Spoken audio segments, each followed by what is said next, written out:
So good morning everyone. हमने chemistry के last video में हमने 9 तक का बात कर लिया था। तो आज आगे चलते हैं और उसी क्वेश्चंस को आगे लेके चलते हैं। ये हमारे 2 मार्क्स के क्वेश्चंस हैं। Okay, so identify the types of a chemical reaction. तो सबसे पहला में बहुत इजी है, आप देख सकते हो कि यहाँ पे दो कंपोनेंट्स है बेटा, और ये जुड़ के साथ में बन रहे हैं, तो इसको क्या बोलेंगे बच्चे? कॉम्बिनेशन रिएक्शन बोलेंगे। और यहाँ पे ये एक है और ए है और यहाँ बी सी साथ में है, और बी को इसने लात मार दिया, ए सी यहाँ पे आया, and that's called displacement reaction. Okay, तो बहुत सिंपल सॉर्टेड बात है। ये क्या है? डिस्प्लेसमेंट रिएक्शन है। ओके, क्या कह रहा है कि मोर रिएक्टिव जो लेस रिएक्टिव को क्या करता है? लात मार के निकाल देता है। Why chemical change can can not be reverse? क्यों नहीं रिवर्स कर सकते भाई? क्योंकि नया प्रोडक्ट फॉर्म हो जाता है ना? टोटली न्यू प्रोडक्ट फॉर्म हो जाता है। Hence, केमिकल रिएक्शंस और chemical change can not be reverse. Simple सा बात है। अब भाई राख बन चुका है, पेपर जलाया तुमने, पेपर जला के राख बना दिया, राख बना के उसको क्या ही रिवर्स कर पाओगे? क्या फिर से पेपर थोड़ी बना पाओगे, है ना? Identify the substance getting reduce in oxidise and reduce. तो देखो भाई, इससे ऑक्सीजन निकला तो ये रिड्यूस हुआ। किस में ऑक्सीजन लगा? इसमें ऑक्सीजन लगा तो ये ऑक्सीडाइज्ड हुआ। तो किसी से ऑक्सीजन निकलना, किसी से ऑक्सीजन निकलना वो क्या कहलाता है? रिडक्शन। ओके, और किसी में ऑक्सीजन ऐड होना वो क्या कहलाता है? ऑक्सीडेशन। ठीक है, तो यहाँ से ऑक्सीजन निकला है तो कॉपर हुआ है रिड्यूस और जिंक हुआ है ऑक्सीडाइज्ड। तो दिक्कत वाली बात नहीं। चल, उसके बाद a student took 2 to 3 gram of substance and slowly observed the bubble of a hissing sound. A beaker became hot. Okay, तो ऑब्वियसली जब हम चूना कहते हैं हम लोग, कैल्शियम ऑक्साइड क्विक लाइम, जब हम लोग उसको पानी में डालते हैं तो हिसिंग साउंड देता है और वो गर्म भी हो जाता है बीकर हमारा। ओके, तो क्विक लाइम का फॉर्मेशन होता है, and that's called combination reaction. Okay, ऐसे टाइप के क्वेश्चंस बड़े अच्छे रहते हैं, एग्जाम्स में आपको कंफ्यूज भी करते हैं, तो थोड़ा सा ये इस टाइप के क्वेश्चंस को जरूर देख लीजिएगा। Okay, a substance X is used for coating the iron particles. Okay, अब आयरन को कोट करने के लिए यूज होता है वो। ठीक है, आयरन को कोट करने के लिए यूज होता है।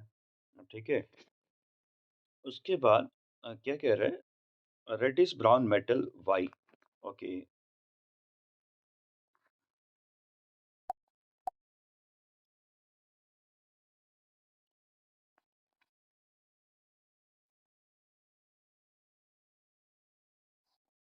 ओके, तो ब्लू सॉल्यूशन कॉपर सल्फेट का सॉल्यूशन होता है। ठीक है, and reddish brown metal obviously copper sulphate है। यहाँ तक तो क्लियर हो चुका है। The colour of solution get discharge, तो अब कौन सा रिएक्शन होता है? तो याद करो, जब हम लोग बीकर में लेके आयरन नील और कॉपर सल्फेट का सॉल्यूशन कराते हैं तो वो क्या हो जाता है? उसमें डिस्चार्ज हो जाता है और वो डिस्कलर हो जाता है। तो देखो, X is and Y is copper.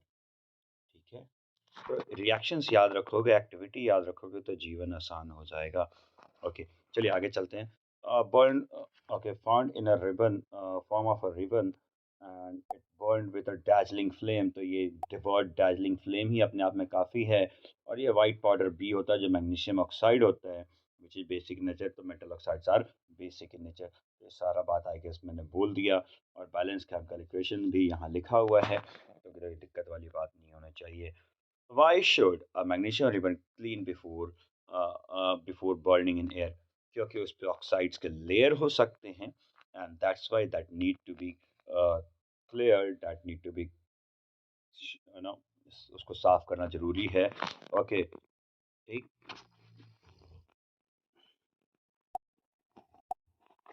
Thereafter, write the balanced chemical equation with the state of the following simple reactions. Okay, तो ये तो आपके एनसीईआरटी का ही क्वेश्चन है। जैसे आप देख सकते हो, बैरियम क्लोराइड है, ओके, एंड सोडियम सल्फेट है। ओके, तो यहाँ पे डबल डिस्प्लेसमेंट रिएक्शन हो रहा है। ओके, बैरियम सल्फेट फॉर्म हो गया और सोडियम क्लोराइड, ओके, NaCl अपना हमारा फॉर्म हो गया जो कि एक्वस फॉर्म में रहेगा। तो ये डिटेल के फॉर्म में लिखना आपको आता ही होगा, ऐसा कुछ नहीं है। बट अगर फिर भी नहीं आता तो यहाँ पे बैलेंसिंग भी आपको देखना होगा। तो बैलेंसिंग कैसे कर रहे हैं ये भी दिखा दूँ मैं आपको एक बारी। ओके, तो देखो यहाँ पे क्लोरीन 2 है और यहाँ पे क्लोरीन 1 था, तो यहाँ पे हमने 2 सब आगे प्रीफिक्स करा दिया। ओके, और जैसे यहाँ पे 2 लगाया तो 2 सोडियम थे, 2 सोडियम ही बैलेंस हो गए। SO4 यहाँ पे 1 था, SO4 यहाँ भी 1 है और बैरियम 1 था, बैरियम यहाँ भी 1 है। तो ये बैलेंस केमिकल इक्वेशन बन चुका है हमारा। वहीं पे यहाँ पे देखिए दूसरा क्या है, सोडियम हाइड्रोक्साइड और हाइड्रोक्लोरिक एसिड है, तो NaCl प्लस H2O रिलीज हुआ, ये सॉल्ट प्लस वाटर रिलीज होता है और ये दोनों कैसे हैं, एक बेस है एक एसिड है। ओके, बेस और एसिड मिलके क्या बनाते हैं, सॉल्ट एंड वाटर बनाते हैं, न्यूट्रलाइजेशन रिएक्शन है ये। ओके, उसके बाद a solution of substance x is use for white washing. अब वाइट वॉशिंग जैसे ही आया तो कैल्शियम ऑक्साइड आ चुका है आपका।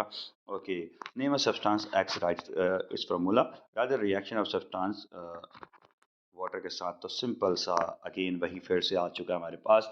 ओके, तो chemical substance obviously calcium oxide है, जब पानी के साथ बनेगा तो कैल्शियम हाइड्रोक्साइड बनाएगा जो कि चूना वाइट वॉशिंग के लिए यूज होता है। Which are the following statement of the reaction is incorrect. अब देखो भैया यहाँ पे कौन सा इनकरेक्ट है उस पर हमें टिक लगाना है।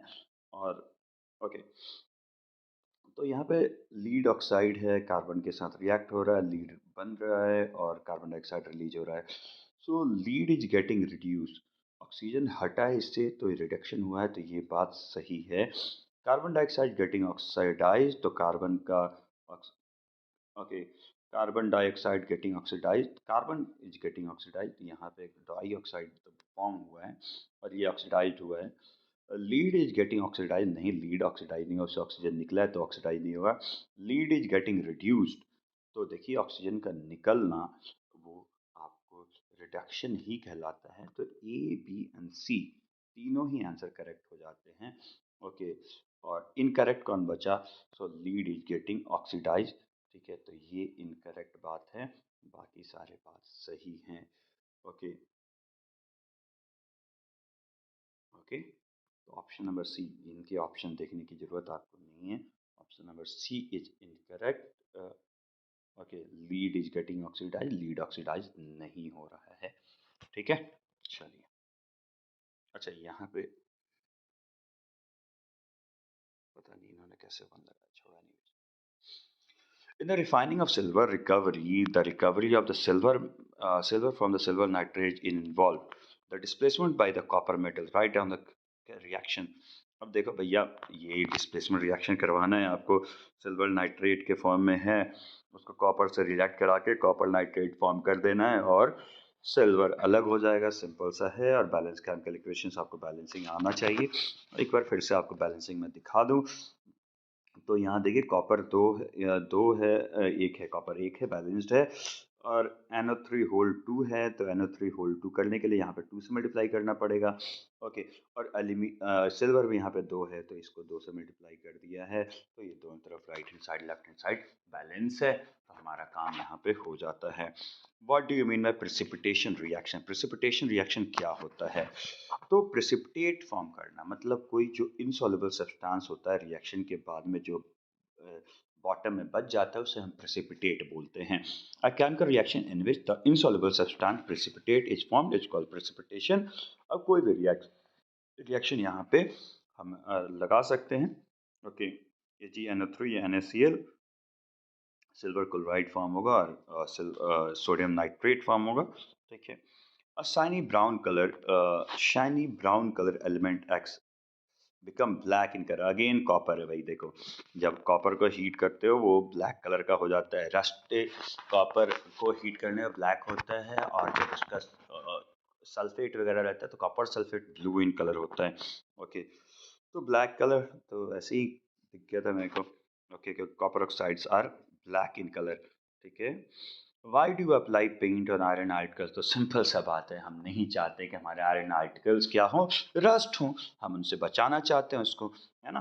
तो that's why we apply paints on iron particles. Oil, fat containing food items get flushed with nitrogen. Why? अब देखो ऑयल पैकेट्स अगर ऑक्सीडाइज होंगे तो वो क्या करेंगे, उसमें ऑक्सीडेशन होगा तो एटमॉस्फेरिक ऑक्सीडेशन होते ही उसमें रेसिडिटी फूड हमारा ख़राब होने लगेगा। और फूड को हम ख़राब तो नहीं होने देना चाहते, हम चाहते हैं कि हमारा खाना अच्छा रहे, इस वजह से उसको हम नाइट्रोजन फिल कर देते हैं। नाइट्रोजन फ्लश करने से क्या होता है कि उसमें रिएक्शन मतलब ऑक्सीडेशन नहीं होता है, ऑक्सीडेशन नहीं होता तो हमारा चिप्स क्रिस्पी रहता है, वो ख़राब नहीं होता, उसमें कोई भी माइक्रोब्स ग्रो नहीं करते हैं। ओके, चलिए आते हैं 3 मार्क्स क्वेश्चन में। तो define rusting, why do apply paints on the iron article. तो अभी हमने पेंट्स के बारे में बात किया था। रस्टिंग क्या है कि slow eating of the surface of the metal iron. Okay, हम रस्टिंग वर्ड यूज करते हैं सिर्फ और सिर्फ आयरन के लिए, रेस्ट सब के लिए हम क्या यूज करते हैं, कॉरोजन यूज करते हैं। क्या यूज करते हैं, कॉरोजन, याद रखेगा ये बात। और जब हम लॉन्गर पीरियड के लिए हम इसको ओपन छोड़ देते हैं तो ये क्या करता है, इसके साथ रिएक्ट करके ये आपके सरफेस को ख़राब कर देता है। ओके, और फिर ये ऐसा मतलब रस्टिंग इसको कहते हैं, सिंपल सा बात। ओके, राइट लिखा, माफ कीजिएगा, यहाँ राइट होना चाहिए। Right the balance chemical reaction of the following.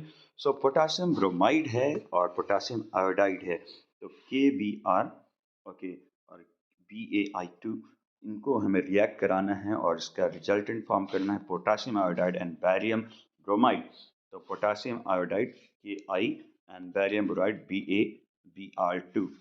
तो इसको अब हम बैलेंस करना आपको आना चाहिए। बैलेंस करते वक्त ध्यान दीजिएगा कैसे हो रहा है यहाँ पे। तो ये जो आगे जो सफिक्स लगा ये बैलेंस करने की वजह से आया है, बाकी ये जो है वो पहले से रहता है, ठीक है ना। तो इसमें देखिए यहाँ पे क्या कर रहे हैं हम लोग कि यहाँ पे कि जो पोटाशियम था वो यहाँ पे लेफ्ट हैंड साइड में 1 था और राइट हैंड साइड पे भी 1 था, तो वहाँ प्रॉब्लम नहीं आ रहा था। बट यहाँ I2 जो था, ठीक है, ये I2 जो था यहाँ पे 2 था और यहाँ पे 1 था, तो हमें उसे बैलेंस करने के लिए यहाँ पे 2 लगाना पड़ा, तो हमने इसको बैलेंस तो कर दिया। लेकिन अब क्या हुआ कि जैसे हमने आयोडीन को आयोडाइड को मतलब बेसिकली आयोडीन को हमने जैसे ही बैलेंस किया तो यहाँ पे पोटाशियम भी 2 हो गया, और पोटाशियम को बैलेंस करने के लिए हमें यहाँ पे 2 लगाना पड़ेगा। और जैसे यहाँ पे अब हम 2 लगाएं तो ये बैरियम भी 2 हो गया। तो barium already 2, sorry, bromide already 2 है। ओके, तो यहाँ पे कोई प्रॉब्लम था नहीं। ओके, तो ये अब बैलेंस हो चुका है।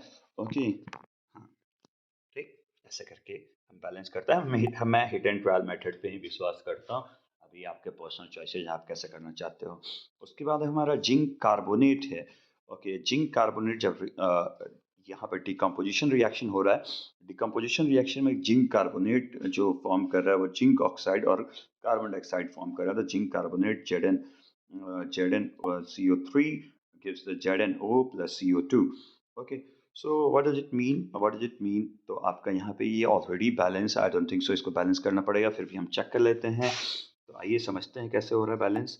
ओके, ये देखिए, तो Zn यहाँ पे 1 है, यहाँ भी 1 है, बात खत्म है। कार्बन 1 है, कार्बन 1 है, ऑक्सीजन 3 है, ऑक्सीजन 2 प्लस 1 3 है, तो ये बैलेंस्ड है, इसमें कोई दो दिक्कत वाली बात नहीं है। ओके, वहीं पे हमारा H2 है जो हमारा हाइड्रोजन है, when it reacts with chlorine obviously form hydrochloric acid.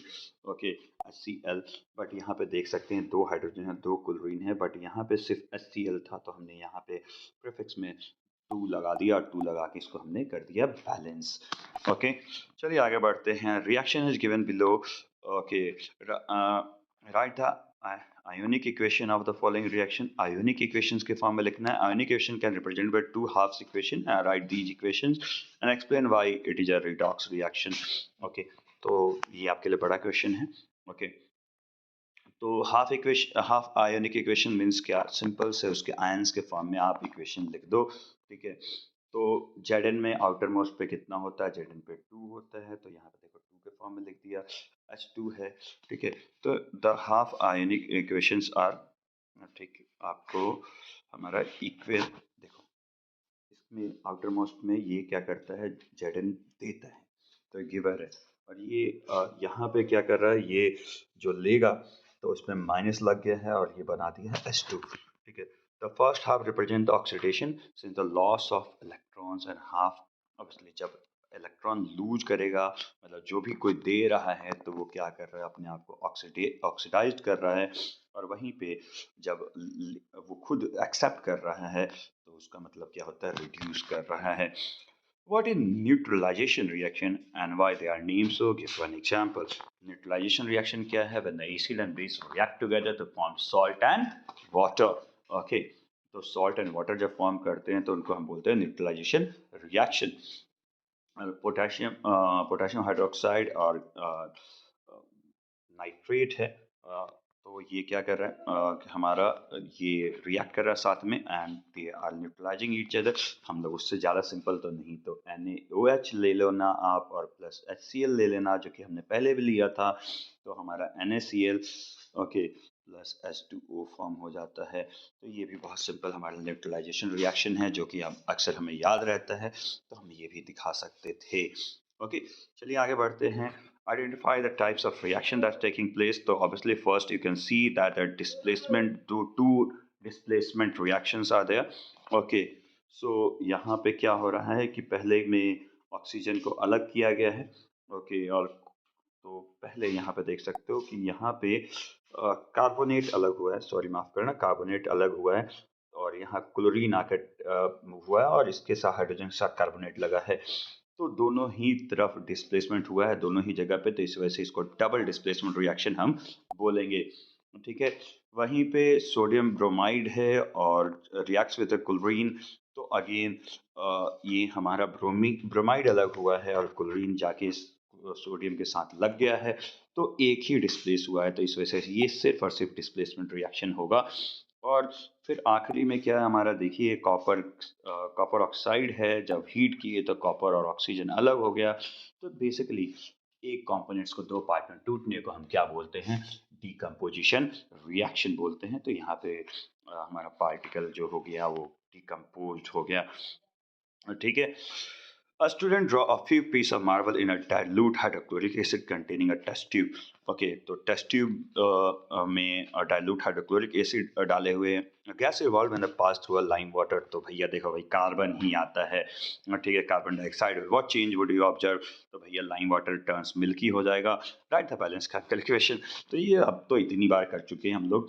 Okay, तो मार्बल का ये होगा, कैल्शियम कार्बोनेट होगा, जब ये हाइड्रोक्लोरिक एसिड के साथ रिएक्ट करेगा तो कार्बन डाइऑक्साइड रिलीज होगा। माफ कीजिएगा, when the gas is evolve it pass through the lime water turns milky, obviously calcium carbon dioxide होगा। ओके, तो सिंपल है, बस आज के लिए इतना ही रखते हैं। और अच्छा, जब हम इसको एक्सेस, जब कार्बन डाइऑक्साइड पास कराते हैं या तो वो क्या करता है, उसका मिल्कीनेस भी चला जाता है, तो ये भी आपको पता ही है, हमने इस पे भी बात कर लिया है। तो चलिए, उम्मीद करते हैं यहाँ तक आपको कोई दिक्कत ना हो। फिर मिलते हैं अगले वीडियो में, and now I think we will be a regular candidate every day by day. You're gonna get a video. Okay. So till then, take care. Bye bye. Jai Hind, Jai Bharat.